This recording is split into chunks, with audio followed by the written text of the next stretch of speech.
N'amarira n'agahinda n'umubabaro mana y'isi n'ijuru mbega ibintu bibiri hano mu karere ka Nyagatare no kuri kw'Imana birababaje kandi biteye ubwoba ibibereye muri kano karere ka Nyagatare naho rero umugabo yishe umugore wiwe urupfu rubabaje urupfu ruteye ubwoba nk'uko nyine abaturage batuye muri kano karere bagiye babitangaza ndetse n'ubuyobozi nabwo bw'aka karere nabwo bwagiye bubitangariza itangazamakuru. Mbese niki uyu mugabo yaba yapfuye n'umugabo wiwe n'umugore wiwe ko byaba birimo biragenda bigarukwaho n'abantu benshi cyane bagiye batandukanye.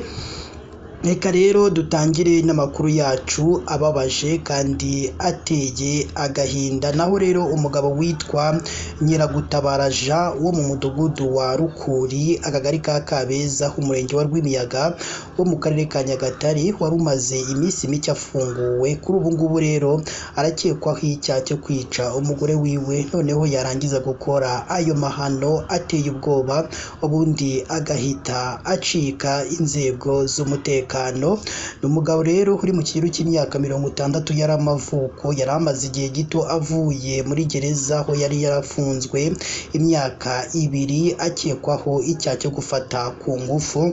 Ku wa kabiri rero abaturanyi batunguwe no kumva ko Nyiragutabara arimo gushakishwa akekaho kwica atemaguye umugore we witwa Uwimana Dativa w'imyaka 50 y'amavuko. Umwe rero muri abo baturage witwa Mukiza Damien yavuze ko bababajwe n'urupfu rubi nyakwigendera yishwemo. Umva mu magambo ye ukuntu yagiye abitangaza ati n'urupfu rubabaje, yamutemye kenshi kandi kuko bari mu rugo bonyine ntihabonetse utabara aho byamenyekanye bitinze ndetse umugabo abasha gutoroka, bari basanganwe amakimbirane ariko adakaze ku buryo hakekwa ubwicanyi nk'ubu. Ati birababaje kandi biteye agahinda ibyo uyu mugabo yakoreye umugore wiwe. Ayo rero ni amagambo yatangajwe n'uwo muturage wiboneye ibyo ngibyo biba. Umva n'undi nawe yagize ati witwa Mutuyimana Clementina nawe yagize ati kuva uyu mugabo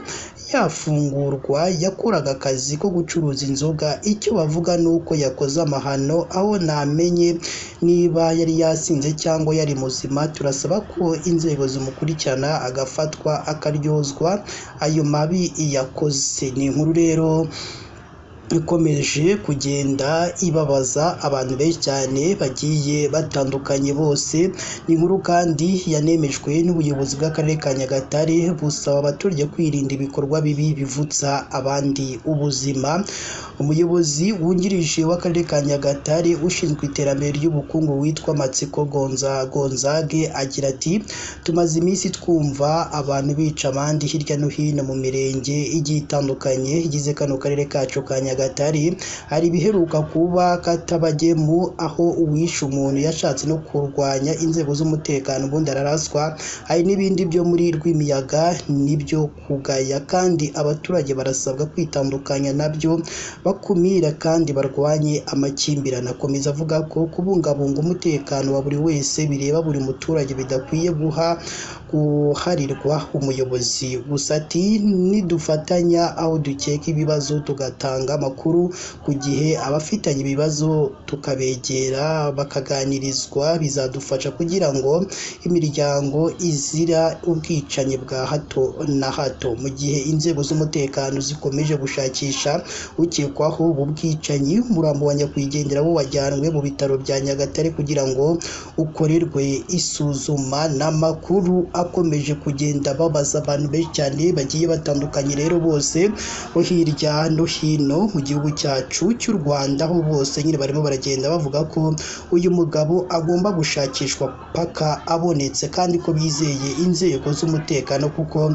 barazizi neza ko nyine zikora akazi kazo uko bikwiye. Ariko noneho yamara gufatwa akaza agasobanura imbere y'abaturage ukuntu yishe ashinyaguriye uyu mugore wiwe. Reka rero natwe dusoreze hano n'iyi nkuru yacu, tumenya byinshi byerekeranye n'iyi nkuru tuzabigarukaho mu makuru yacu tugenda tubagezaho umunsi ku munsi. Imana yo mu ijuru ikomeze ibane namwe kandi turabakunda hano kuri KN Radio.